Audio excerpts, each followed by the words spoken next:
आज के मुख्य समाचार। गौतम अदानी दुनिया सबसे अमीर व्यक्ति बने, अमेजोन के अध्यास को पीछे छोड़ा।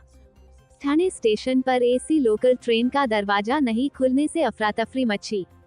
जॉनसन बेबी पाउडर बनाने वाली company Johnson and Johnson private बंद। मुंबई। गौतम अदानी ने अमेज़न के अध्यक्ष और संस्थापक जेफ बेजोस को भी पीछे छोड़ दिया है, जिनकी संपत्ति $2.3 बिलियन या 1.49% गिरकर $149.7 बिलियन हो गई है। टेस्ला के सीईओ एलन मस्क $273.5 बिलियन की संपत्ति के साथ दुनिया के सबसे अमीर व्यक्ति बने हुए हैं। अदानी के पास सार्वजनिक रूप से कारोबार करने वाली 6 कंपनियों में हिस्सेदारी है, जो बंदरगाहों, हवाई अड्डों, हरित ऊर्जा, डेटा केंद्रों आदि में काम करती हैं। अदानी इस साल फरवरी में एशिया के सबसे अमीर व्यक्ति बन गए, जब उन्होंने साथी भारतीय अरबपति मुकेश अंबानी को पीछे छोड़ दिया, जिनकी वर्तमान कुल संपत्ति $93.4 है, जो उन्हें विश्व रैंकिंग में नंबर 8 पर रखता है। अदानी के समूह अदानी एंटरप्राइजेस के शेयर बढ़ रहे हैं और कल ₹3,749.15 प्रति शेयर के सर्वकालिक उच्च स्तर पर पहुंच गए, जो एक साल पहले की तुलना में दोगुने से अधिक है। बिजली की बढ़ती मांग के जवाब में उनकी अदानी पावर के शेयर पिछले एक साल में 3 गुना बढ़कर ₹398.4 हो गए हैं। अक्षय ऊर्जा फर्म अदानी ग्रीन एनर्जी ने भी पिछले एक साल में अपनी हिस्सेदारी लगभग दोगुनी होकर ₹2,343.05 देखी। विस्तार के लिए अदानी की भूख ने उन्हें नए व्यवसायों में प्रवेश करने के लिए साहसिक कदम उठाते हुए देखा है। यह समूह स्विस सीमेंट निर्माता होलसिम समूह की भारतीय इकाई के $10.5 अरब के अधिग्रहण को पूरा करने की कगार पर है। इस सौदे में अदानी समूह 2 सूचीबद्ध सीमेंट कंपनियों अंबुजा सीमेंट में 63.11% हिस्सेदारी और एसीसी में 54.53% हिस्सेदारी का अधिग्रहण करेगा। अदानी समूह का एएमजी मीडिया नेटवर्क ने विश्व प्रधान कॉमर्शियल को $1.14 अरब में खरीदा, जिससे इसे एनडीटीवी में 29.2% हिस्सेदारी मिली। अदानी की उपयोगिता फर्म अदानी न्यू इंडस्ट्रीज ने घोषणा की है कि वो अगले 10 वर्षों में हरित ऊर्जा विकसित करने में $50 बिलियन से अधिक का निवेश करेगी। मुंबई। देश की आर्थिक राजधानी मुंबई से सटे ठाणे में कल एक अजीब घटना घटी है। सीएसएमटी ठाणे स्टेशन पर शुक्रवार शाम यात्रियों में अफरा तफरी और भ्रम की स्थिति पैदा हो गई। दरअसल मामला यह है कि स्टेशन पर एसी लोकल ट्रेन का दरवाजा खुला ही नहीं। सेंट्रल रेलवे सीआर के अधिकारियों ने घटना के लिए ट्रेन के गार्ड को जिम्मेदार ठहराया है। हालांकि गार्ड ने अपनी गलती से इनकार किया है। मालूम हो कि ट्रेन सीएसएमटी से रात 10:20 बजे प्रस्थान करती है।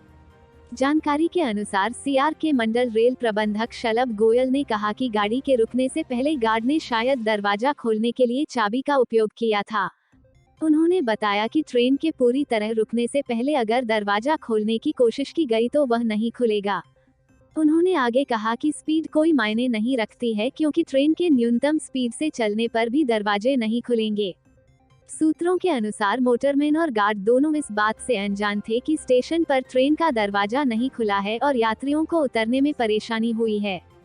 उसने अपने सीनियर अधिकारियों को बताया कि उसके केबिन में एक तकनीकी कर्मचारी उसके साथ यात्रा कर रहा था। गार्ड ने कहा कि चाबी के उपयोग करने के बाद उसने तकनीकी कर्मचारी से दरवाजा खुला कि नहीं यह देखने के लिए कहा।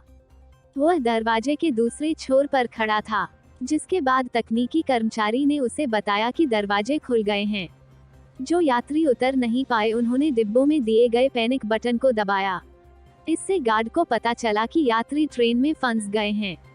फिर उसने चाबियों का उपयोग किया, जिसके बाद दरवाजे खुले और यात्री स्टेशन से कुछ मीटर आगे निकल गए। यह दूसरी बार है जब दरवाजे नहीं खुलने के लिए गार्ड को जिम्मेदार ठहराया गया है। गोयल ने कहा कि हम गार्ड को ट्रेनिंग देंगे ताकि ऐसी घटना दोबारा ना हो। Mumbai. Johnson baby powder Maharashtra सरकार की ओर से बैन लगाने के बाद एक बार फिर से चर्चा में आ गया है।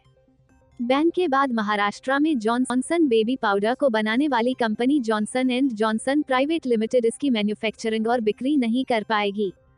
इसके साथ ही महाराष्ट्र सरकार के खाद्य और औषधि प्रशासन ने कंपनी के मुंबई और मुलुंड में जॉनसन बेबी पाउडर के मैन्युफैक्चरिंग फैसिलिटी के लाइसेंस को भी कैंसिल कर दिया है। दरअसल कुछ दिनों पहले महाराष्ट्र FDA ने जॉनसन बेबी पाउडर के कुछ सैंपल मुलुंड, मुंबई, पुणे और नासिक से लिए थे, जिसमें यह पाउडर बच्चों की सेहत के लिए सही नहीं पाया, जिस कारण सरकार ने तत्काल प्रभाव से इस पर रोक लगा दी है। कंपनी की वेबसाइट के अनुसार आजादी के बाद 1947 में अमेरिका की बहुराष्ट्रीय कंपनी जॉनसन एंड जॉनसन ने भारत में कदम रख दिया था। उसके बाद से ही कंपनी पूरे भारत में जॉनसन बेबी पाउडर बेच रही है। कंपनी का बेबी पाउडर बड़े पैमाने पर भारतीय घरों में उपयोग किया जाता है। कंपनी के पास इसके साथ बेबी प्रोडक्ट्स में शैम्पू से लेकर साबुन तक की बड़ी रेंज है। महाराष्ट्र FDA ने सैंपल की रिपोर्ट के आधार पर कहा है कि कंपनी का प्रोडक्ट जॉनसन बेबी पाउडर बच्चों की त्वचा को नुकसान पहुंचा सकता है। सरकार की ओर से लिए गए सैंपल में पाउडर मापदंडों पर खरा नहीं उतरा है। जॉनसन बेबी पाउडर को पहली बार 1894 में लॉन्च किया गया था। लॉन्च के बाद पहली बार इस पाउडर के हानिकारक होने का मामला 1930 में सामने आया था, जहां पर बताया गया कि यह पाउडर त्वचा के लिए हानिकारक है। इस बीच पाउडर को लेकर कई शोध प्रकाशित किए गए, जिसमें यह दावा किया गया कि इस पाउडर से कैंसर होने का खतरा हो सकता है। इसमें बड़ा मोड़ तब आया जब समाचार एजेंसी रॉयटर्स ने रिसर्च जारी की, जिसमें बताया गया कि जॉनसन एंड जॉनसन कंपनी वर्षों से इस बात को जानती थी कि उसके पाउडर में एस्बेस्टस मौजूद है। एस्बेस्टस को कैंसर पैदा करने वाले पदार्थ के रूप में जाना जाता है। रिपोर्ट में कंपनी के अंदरूनी रिकॉर्ड और गवाहों के हवाले से बताया गया कि कंपनी के द्वारा उत्पादित 1971 से 2000 के बीच बेबी पाउडर में एस्बेस्टस की थोड़ी मात्रा पाई गई थी। मीडिया रिपोर्ट के मुताबिक जॉनसन एंड जॉनसन कंपनी विदेशों में करीब 38,000 मुकदमों का सामना कर रही है। इसमें लोगों की ओर से कंपनी के ऊपर आरोप लगाया गया है कि बेबी पाउडर में एस्बेस्टस होने के उन्हें ओवरी कैंसर हो गया है। इस पर कंपनी ने कहा है कि दुनिया भर के चिकित्सा विशेषज्ञों ने दशकों से अपने स्वतंत्र विश्लेषण में इस बात को कहा है कि बेबी पाउडर बच्चों के लिए सुरक्षित है, इसमें कोई भी हानिकारक पदार्थ नहीं है और न ही इससे कैंसर होने का कोई भी खतरा है। पिछले महीने कंपनी ने ऐलान किया था कि लगातार चल रहे विवादों के कारण 2023 में वैश्विक स्तर पर टैल्क आधारित उत्पादों की बिक्री बंद कर देगी।